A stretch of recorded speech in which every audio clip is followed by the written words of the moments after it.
Hi friends, Ayyanar துணையில் நாளைக்கு என்ன நடக்க போகுதுன்னு பார்க்கலாம். வாங்க வீடியோக்குள்ளே போகலாம். நம்ம சேனல் இன்னும் சப்ஸ்கிரைப் பண்ணாதவங்க சப்ஸ்கிரைப் பண்ணிக்கோங்க. குடும்பத்தில் இருக்கிற எல்லாரும் கோயிலுக்கு கிளம்பி போகிறது பார்க்குறதுக்கு அவ்வளோ அழகாக சூப்பராக இருக்குது. ஐயனார் துணை குடும்பமாக இது நம்ம கண்ணே பற்றும் போல் இருக்குது. திண்டுக்கல் கிளம்பி போகிற வழியில் இடையில இருக்கிற கோயிலெலாம் வாடா சாமி கும்பிட்டு போகலான்னு அவங்க அப்பா ஒரு கோயிலாக எல்லாத்தையும் கூட்டிகிட்டு போகிறாரு. யோ, உனக்கு இதெல்லாம் தெரியுமா ஐயா அப்படின்னு சோழன் கேட்குறாரு. டேய், I'm a all over India டிரைவர்டா, எனக்கு தெரியாத கோயிலாக எனக்கு தெரியாத இடமா, ஏதோ இப்போ சைக்கிள் ஓட்டிகிட்டு அங்கே இருக்கிறேங்கிறக்காக என்னை குறைச்சி மதிப்பிட்டுறாதடா. வா, அந்த கோயிலுக்கு போனால் நான் ரொம்ப நல்லது, இந்த விஷயத்துக்கு இங்கே வேண்டிக்கிட்டா தான் நல்லது. வாடா சேரா, உன்னோட கல்யாணத்துக்கு கண்டிப்பாக கும்பிடணும் அப்படின்னு சொல்லி கூட்டிகிட்டு போகிறாரு ஒரு கோயிலுக்கும். எல்லாரும் சொந்த ஊருக்கு ரீச் ஆயிடுறாங்க. அவருக்கு தெரிஞ்சவங்க எல்லாருமே, என்னப்பா நல்லா இருக்கியா, இதெல்லாம் உன் பசங்களா, எல்லாம் நல்லா இருக்காங்களா, ஆமாம் உன்னோட சம்சாரத்தை எங்கப்பா அப்படிங்கிறாங்க. அவள் காலம் வந்து போய் சேர்ந்துட்டா அப்படிங்கிறாரு.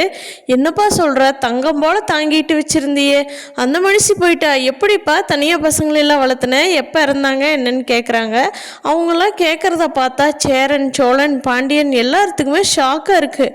என்னது, நல்லா பார்த்துக்கிட்டாரா, என்னடா அது, இவங்களுக்கு நிஜமாலுமே ஏதாவது மறந்துட்டாங்களா இவ்வளோ நாள் பார்க்காம, இல்லை நம்ம அப்பா அப்படி இருந்தாராங்கிறதே ஒரு டவுட்டாக எல்லாரும் பிரம்ம பிடிச்சி பார்த்துட்ருக்காங்க.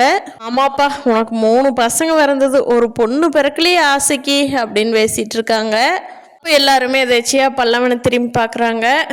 சோழன் சொல்கிறாரு, ஆமாம் 2வது தான் கல்யாணம் பண்ணார், அப்பவும் பயந்தான் மறந்துருக்கான், அவங்களுக்கு அதெல்லாம் தெரியல அப்படின்னு சொல்லி இவங்களுக்குள்ளேயே பேசிகிட்டு இருக்காரு. இங்கே வானதிக்கு தான் பாண்டியனை பார்க்காம ஒரே போர் அடிக்குது.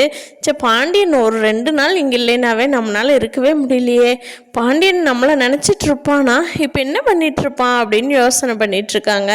பாண்டிக்குமே நம்மளும் வானதி கூட்டிகிட்டு வந்திருக்கலாமோ அப்படின்னு யோசனையாக இருக்குது.